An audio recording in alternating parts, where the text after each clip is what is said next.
जय श्री कृष्ण प्यारे भक्तों आप सभी का मेरे YouTube चैनल जीवन के रंग में एक बार फिर से बहुत बहुत स्वागत है। प्यारे भक्तों, जैसे कि हम सभी को मालूम है, फाल्गुन का महीना चल रहा है। फाल्गुन का महीना जो कि व्रत एवं त्योहारों का महीना होता है, जो अपने हृदय में जहाँ एक श्रद्धा को भरता है, वहीं होली के हुड़दंग को भी भर देता है। तो इस महीने में पड़ने वाले त्योहारों का अपना एक खास महत्व होता है और इसी महीने में पड़ती है शुक्ल पक्ष की एकादशी, जिसे हम रंगभरी या आम्लकी एकादशी भी कहते हैं। दोस्तों, रंगभरी या आम्लकी एकादशी जो कि महाशिवरात्रि और होली के बीच में आती है, इसीलिए इस शिवरात्रि का, इस एकादशी का अपने आप में एक विशेष महत्व होता है। वैसे भी हिंदू धर्म में एकादशी अपना खास स्थान रखती है। कहते हैं कि और किसी भी व्रत को करने से व्यक्ति को उतना अधिक फल नहीं मिलता जितना कि एकादशी को करने से मिलता है। यूँ तो सारी एकादशियाँ भगवान विष्णु को समर्पित होती हैं, किंतु महाशिवरात्रि और होली के बीच में आने वाली फाल्गुन मास के शुक्ल पक्ष की यह एकादशी एकमात्र ऐसी एकादशी होती है जिसमें हम भगवान विष्णु के साथ साथ भगवान शिव का भी उतनी ही श्रद्धा के साथ पूजन करते हैं, क्योंकि महाशिवरात्रि जो भगवान शिव के प्रेम का प्रतीक है, उसी प्रकार से होली भगवान श्री कृष्ण को समर्पित होती है।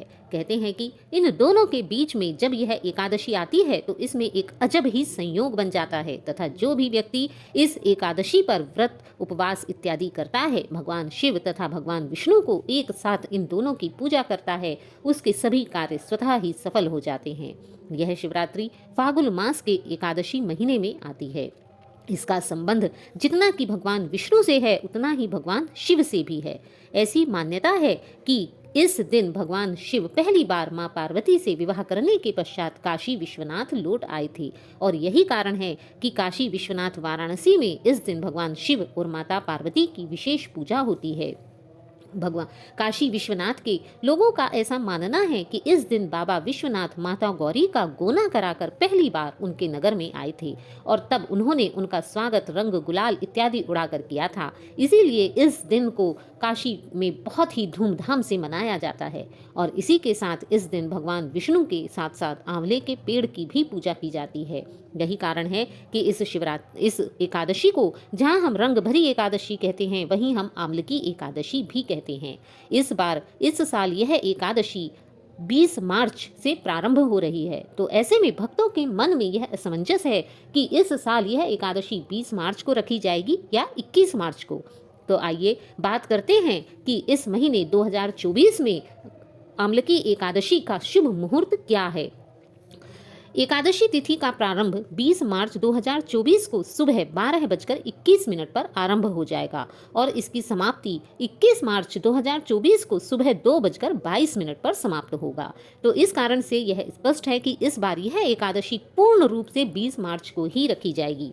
तो दोस्तों, यदि आप भी भगवान शिव और भगवान विष्णु की कृपा दिलाने वाली इस एकादशी का व्रत कर रहे हैं तो 20 मार्च को एकादशी का व्रत बहुत ही फलदायी होगा और इसी के साथ इस व्रत का पारण 21 मार्च को 1:47 से 4:12 तक आप कभी भी कर सकते हैं।